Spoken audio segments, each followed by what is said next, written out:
हाँ mister Peter, क्या हाल है आपका? मेरे साथ आओ।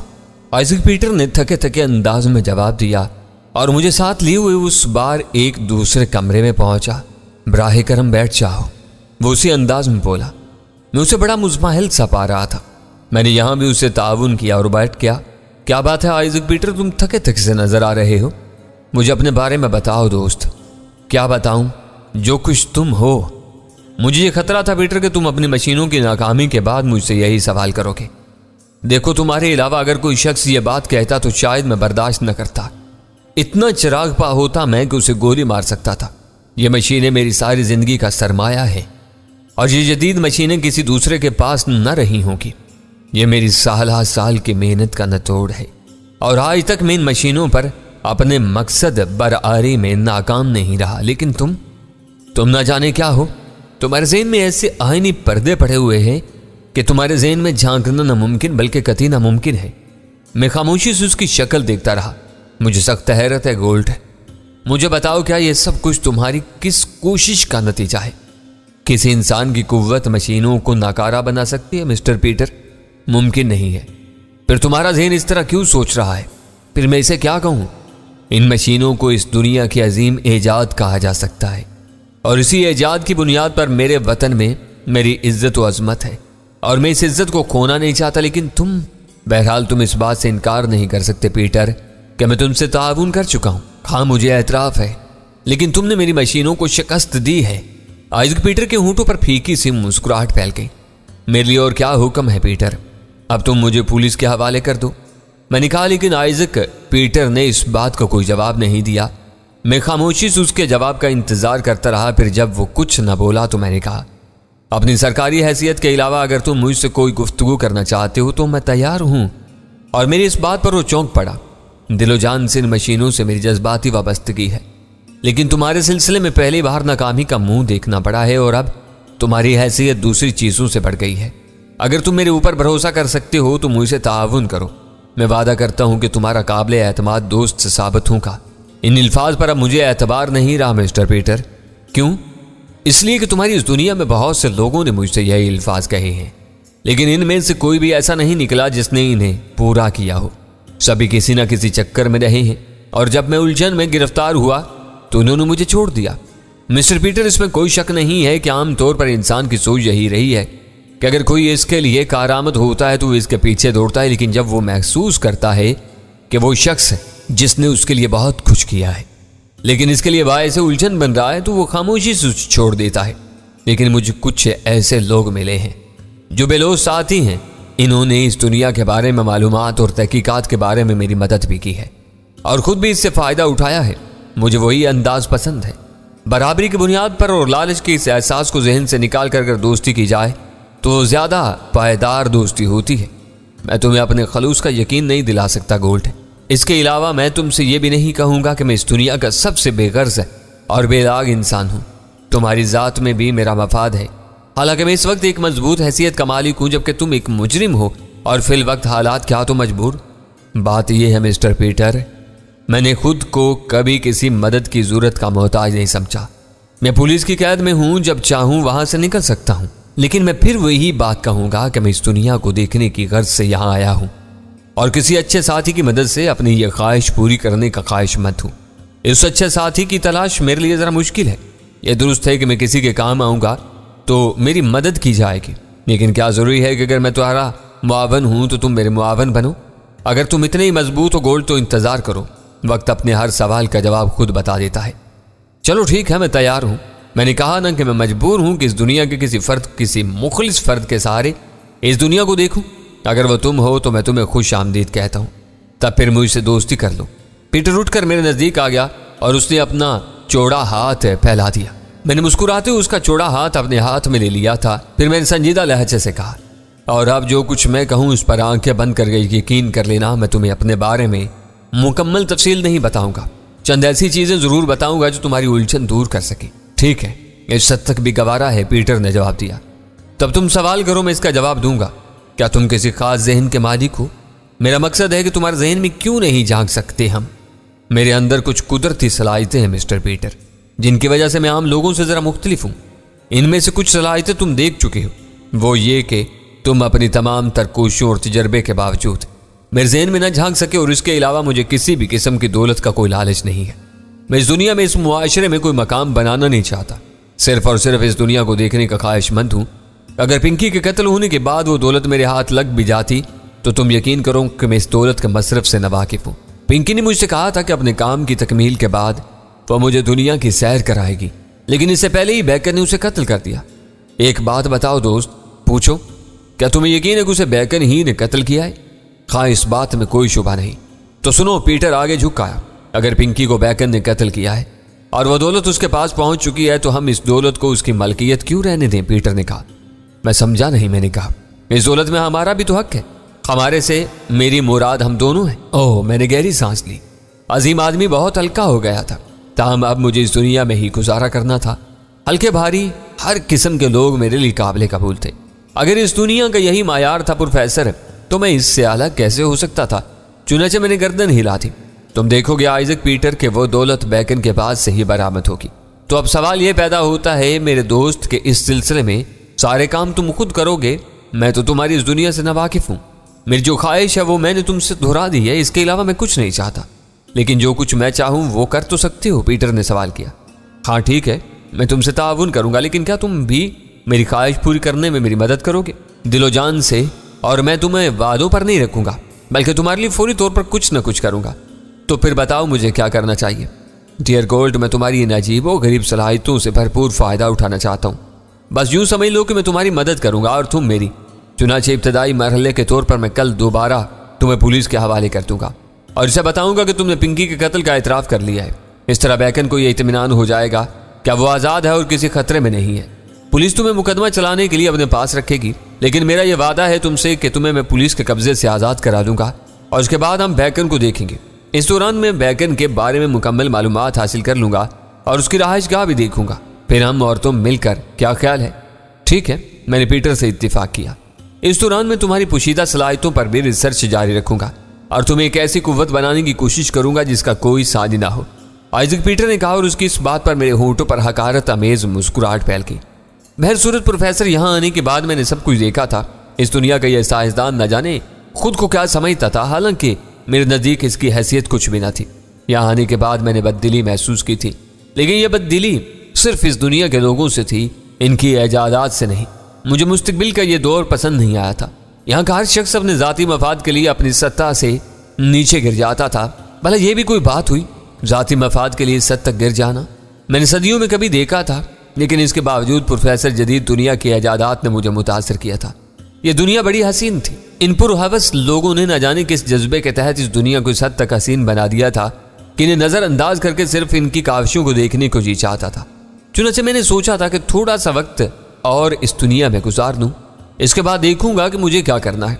वैसे ये यकीनी अमर था कि मैं ज़्यादा अरसा इस दुनिया में कायम नहीं कर सकता था। मैंने आइजक पीटर की तमाम कार्रवाइयों से इत्तिफाक कर लिया था।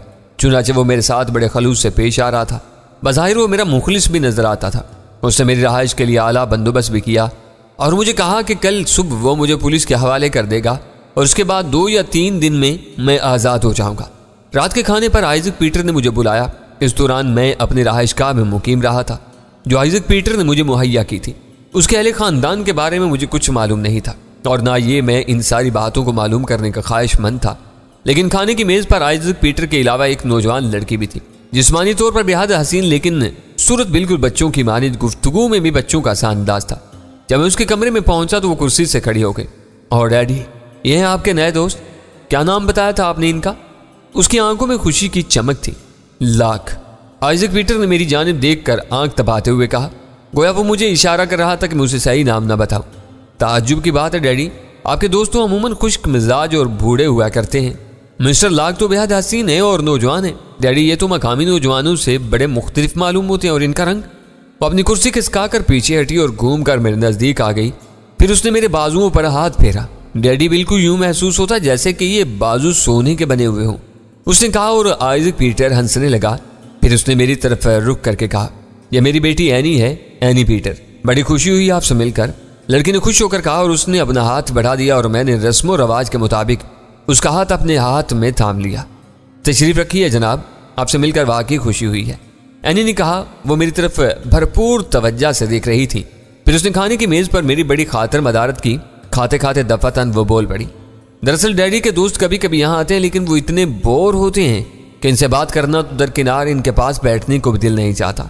बस सड़े सड़े से चेहरे कभी मुस्कुरा भी नहीं पाते और फिर वो डैडी से गुफ्तगू करते रहते हैं।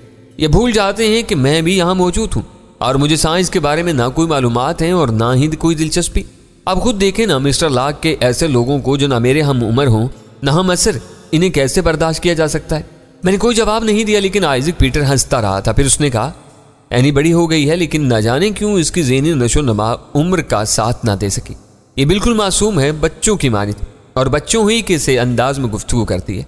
चुनाचे डियर लाक, अगर कभी तुम्हें इसकी कोई बात नागवार गुजरे तो इसे बच्चा समझकर माफ कर देना। मैंने इन अल्फाज के जवाब में कुछ नहीं कहा और खामोशी से खाने में मसरूफ रहा। खाने के बाद जब काफ़ी रात हो गई तो उसने मुझे सोने की हदायत की और मुझे मेरी रहाइश गाह तक पहुंचाने के लिए आया। एनी भी मुझसे रुखसत होकर अपनी ख्वाबगाह में चली गई थी। ख्वाबगाह में पहुंचकर मैं आराम से लेट गया और प्रोफेसर, अब ये दुनिया मुझे इतनी अजीब नहीं लगती थी। मैं बिस्तर पर लेटे लेटे इन हालात के बारे में सोचने लगा जो मुझे पेश आ रहे थे। भला मैं यहाँ और कोई मकाम किस तरह हासिल कर सकता था।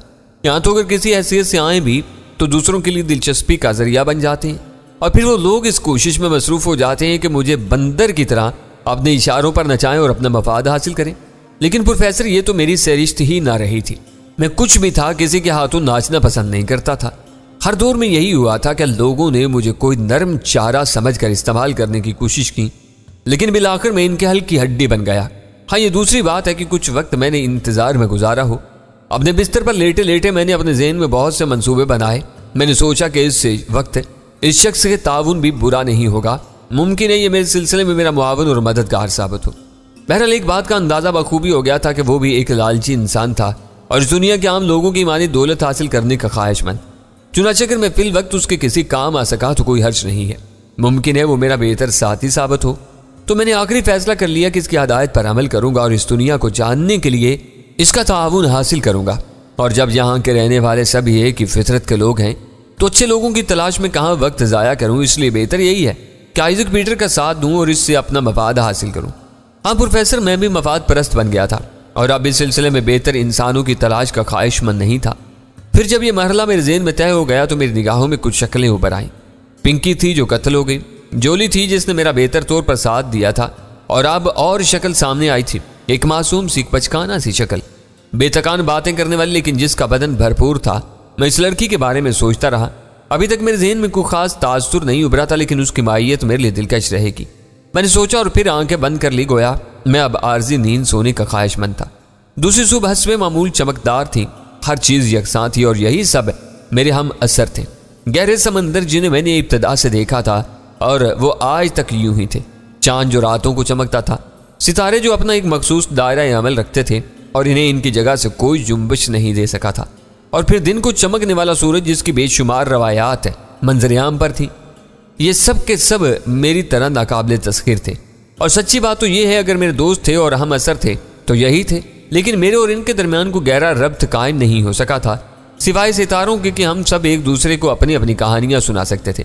तो सुबह की कहानी यूं शुरू हुई कि आइजक पीटर मेरे कमरे में आया और मुझे गुसल खाने की दावत दी, और ये गुसल खाना भी खूब था।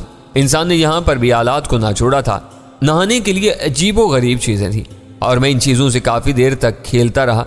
बाहर से पीटर ही की आवाज़ सुनाई दी तो गुसल खाने से निकला। नाश्ता की मेज़ पर तुम्हारा इंतज़ार हो रहा है डियर गोल्ड, उसने कहा। एक बात बताओ पीटर, मैंने उसे मुखातिब करते हुए कहा। हाँ पूछो। तुमने अपनी बेटी के सामने मेरा नाम लाक लिया था। हाँ क्यों? इसकी वजह थी मेरे दोस्त। क्या वजह थी?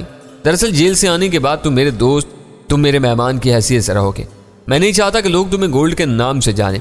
अव्वल तो यहाँ आने वालों की बहुत कमी है, फिर चंद ही ऐसे मिलने वाले हैं जो मुझसे मुलाकात के लिए आते हैं, और जो आते हैं उनका ताल्लुक सिर्फ मुझसे रहता है। मेरी बेटी एनी आम लोगों से दूर रहती है, वो खुद भी अलग थलग रहना पसंद करती है। लड़कियों से भी उसकी दोस्ती नहीं, सिर्फ चंद ही लड़कियां हैं जो शाज़ो नादर ही उससे मिलती हैं, बाकी इसका कोई और हल्का या अबाब नहीं है। तहाँ मैं नहीं चाहता कि वो किसी से गोल्ड की हैसियत से तुम्हारा तज़किरा करे, इसलिए मैंने उसके सामने तुम्हारा नाम लाक लिया था। और ये बात थी। मुझे नामों पर कोई एतराज़ नहीं है, होना भी नहीं चाहिए। मैं यही चाहता हूँ कि तुम कदम कदम पर मुझसे ताउन करो और इस बात पर भरोसा रखो कि मैं तुम्हारे लिए कोई दर्द सर पैदा नहीं करूँगा और ना ही तुम्हें किसी ऐसी आजमाइश में डालूंगा जो तुम्हारे लिए तकलीफ का बायस हो। बस मैं तुमसे बड़े बड़े दावे नहीं करूँगा। गोल्ड बल्कि लाक, लेकिन तुम आने वाले वक्त में देखोगे कि तुम्हारी वो सारी ख्वाहिशात पूरी हो गई जो तुम्हारे दिल में थी। ठीक है, मैं तो हमेशा वक्त का इंतजार करता रहा हूं। तो आओ चलो नाश्ता कर ले। नाश्ता की मेज पर एनी एक खूबसूरत खिलते हुए रंग के लिबास में मलबूस मौजूद थी। उसके बालों में नारंगी रंग के फूल लगे हुए थे और इन फूलों के नीचे हर किस्म की आराइश से पाक सफेद चेहरा बेहद खुशनुमा लग रहा था। उसने आंखें बंद करके मुझे सलाम किया और उसका यह अंदाज मुझे बड़ा ही भला लगा। मेरे होंठों पर मुस्कुराहट फैल गई। तशरीफ रखिए मिस्टर लाक, आपकी रात कैसी गुजरी? पुरसकून, मैंने जवाब दिया। नाश्ता शुरू करें मिस्टर लाक, हम आप ही का इंतजार कर रहे थे। शायद आप सुबह को देर से उठने के आदी हैं, मैं तो बहुत जल्द जाग जाती हूँ। सुबह की हवाएं फूलों से मस्त होकर जो खुशबू लिए हुए फिजाओं में तोड़ती हैं वो बहुत ही हसीन लगती हैं और मैं इन हवाओं का हुस्न समेटने के लिए हमेशा पाए बाग में निकल जाती हूँ। खुशबुएं तो मुझे भी बहुत पसंद हैं यानी, और ना ही मैं देर से जागने का आदी हूँ। बस नई नई जगह होती हैं, इन जगहों के रवाज मुझे नहीं मालूम होते। मैंने जवाब दिया। अगर आप सुबह को जागने के आदी हैं तो मिस्टर लाक, कल से मैं सुबह को आपके पास पहुंच जाया करूंगी और फिर हम साथ ही बाग की सैर किया करेंगे। डैडी तो कभी मेरा साथ नहीं देते, वो भी देर से उठने के आदी हैं। साथ तो तुम्हारा ये भी नहीं दे सकेंगे क्योंकि ये आज किसी काम से जा रहे हैं, पीटर ने जल्दी से कहा। कहाँ जा रहे हैं मिस्टर लाक? एक जरूरी काम से, मेरी बजाय आइजक पीटर ने जवाब दिया। तो क्या आप वापस नहीं आएंगे?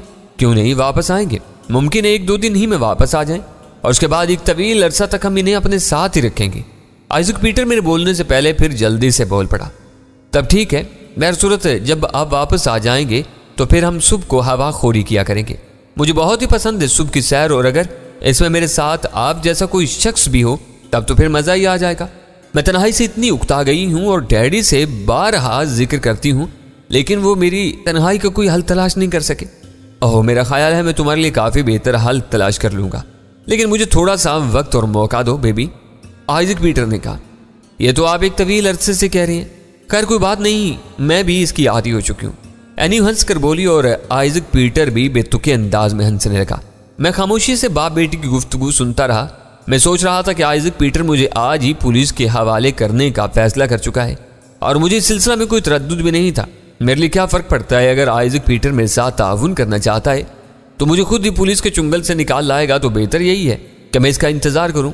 दूसरी सूरत यही थी कि मैं जब वहां से उकता जाता तो यही सब कुछ करके बाहर निकल आता जो मैंने पहले भी किया था। बस मैं ये नहीं चाहता था कि बाहर की दुनिया मुझ पर तंग हो जाए और लोग हमेशा मेरी ताक में लगे रहें। इस तरह इस दुनिया को करीब से देखने का मौका जरा कम ही मिल सकता था। चुनांचे मैंने फैसला कर लिया कि आइजक पीटर जिस तरह भी चाहे करे, मैं तारुज़ नहीं करूंगा। नाश्ता के बाद हम लोग मेज से उठ गए। एनी अपने कमरे में चली गई और पीटर मेरे साथ दूसरे कमरे में आ गया। तो तुमने रात को इस बारे में जरूर सोचा होगा डियर गोल्ड, उसने पूछा। कोई खास बात नहीं सोची, मैं उसी वक्त तुमसे मुत्तफिक हो गया था, फिर इस बारे में सोचने की क्या जरूरत थी, मैंने जवाब दिया। इस सिलसिले में तुम अगर चाहो तो मुझसे सवालात कर सकते हो। कैसे सवालात?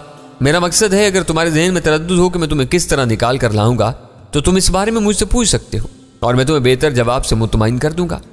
देखो आइजक पीटर, जब मैं किसी बात का फैसला कर लेता हूं तो फिर इसके नशीबो फराज पर गौर नहीं करता। मैंने तुमसे वादा कर लिया और तुम्हारे सामने कुछ शराइत पेश कर दी। वादा पूरा होने के बाद अगर तुम अपनी शराइत पूरी न करो तो मुमकिन है मुझे गुस्सा आए और मैं तुम्हारे खिलाफ कोई इकदाम करूं, और अगर गुस्सा ना आया तो मैं तुम्हें भी इस दुनिया का एक फर्ज समझ कर मुआफ कर दूंगा और यहां से कहीं आगे बढ़ जाऊंगा। हाँ, ये बात मैं तुमसे इस वक्त से कह रहा हूं आइजक पीटर कि अगर तुम मुझे वहां से ना निकाल सको और अपना वादा पूरा ना कर सको तब भी मैं इन कुव्वतों का मालिक हूं कि वो कैद खाने मुझे नहीं रोक सकेंगे। बहरसूरत हम लोगों ने अभी दोस्ती की इब्तिदा की है और एक दूसरे को समझने के लिए कुछ वक्त तो दरकार होगा। मैं तुमसे कुछ दावे करता हूं, अगर तुम इन पर यकीन कर लो तो ये तुम्हारी सादगी होगी। खाने वाला वक्त अगर इन दावों की सच्चाई साबित कर देगा तो तुम आइंदा भी मेरे ऊपर एतमाद करते रहना, और यही हमारी इस दुनिया का तरीका है। ठीक है, मैं इससे मुनकिर नहीं हूं, मैंने जवाब दिया। सूरज अपने सफर का एक हिस्सा तय कर चुका था जब आइजक पीटर मुझे लेकर अपनी कार में पहुंच गया। उसने मुझे अपने नजदीक बिठाया और कार स्टार्ट करके आगे बढ़ा दी। इसका रुख शायद उसी जानिब था जहां से वो मुझे लाया था और थोड़ी देर के बाद मेरे अंदाजे की तस्दीक हो गई। आइजक पीटर उसी इमारत में दाखिल हो गया था। कार खड़ी करके उसने मुझसे नीचे उतरने की दरख्वास्त की और फिर मेरे साथ उसी कमरे में पहुंच गया जहां वो बड़ा पुलिस अफसर मौजूद था। पुलिस अफसर ने खड़े होकर आइजक पीटर का इस्तकबाल किया और फिर उसने मुतहय्यराना निगाहों से मेरी जानिब देखा। हेलो पीटर, कैसे हैं आप? वैसे आपके साथ इस शख्स को इस अंदाज में देखकर मुझे शदीद हैरत हुई। हालांकि इससे कबल भी आप मेरे सिलसिले में कभी मायूस नहीं रहे। हम आपकी अजमत और आपके ताउन का दिल से एतराफ़ करते हैं। आप बाकी बहुत आला इंसान है मिस्टर पीटर, लेकिन मैं बेचैन हूं कि वो गुफ्तगू सुनूं जो इस शख्स और आपके दरमियान हुई है। इसने पिंकी के कत्ल का इतराफ कर लिया है, पीटर ने जवाब दिया। क्या? पुलिस अफसर उछल पड़ा। खा इसने जो कुछ बताया वो बड़ा ताज्जुब खेज है। क्या बताया इसने? पिंकी के कत्ल की वजह दौलत नहीं बल्कि रकाबत है। ओह, गोया दौलत के बारे में कुछ पता नहीं चल सका। नहीं, लेकिन इसने तफसील क्या बताई? इसका कहना था कि पिंकी तवील अरसे से इसकी साथ थी। दौलत के बारे में भी उसने बताया था कि पिंकी के पास एक अच्छी रकम थी, लेकिन वो इसे अपनी जान से ज्यादा अजीज रखती थी। यहाँ आने के बाद उसने वो रकम महफूज करने के इंतजाम शुरू कर दिए थे, क्योंकि रकम खासी बड़ी थी। इस दौरान पिंकी की मुलाकात चंद नौजवानों से हुई और पिंकी अक्सर उनके साथ नजर आने लगी। इसने अंदाजा लगाया कि पिंकी उन नौजवानों में ज्यादा दिलचस्पी लेने लगी है और इसने उसे नजरअंदाज कर दिया। चुनाचे वो रकाबत का शिकार हो गया और एक रात इसने पिंकी को कत्ल कर दिया। खूब, बहुत खूब। इसका मतलब है कि अपनी दौलत पिंकी ने कहीं पोशीदा कर दी, पुलिस अफसर ने कहा। हाँ, इससे तो यही अंदाजा होता है कि पिंकी ने खुद ही इस दौलत को किसी मुनासिब जगह महफूज कर दिया था और फिर इस शख्स का शिकार हो गई। बहरहाल ये पिंकी का कातिल तो है ही। हाँ, यकीनन। मिस्टर आइजक पीटर, क्या यहाँ इसने कुछ झूठ बोलने की कोशिश नहीं की? क्यों, आपका इशारा किस तरफ है? आइजक पीटर ने पुलिस अफसर से सवाल किया।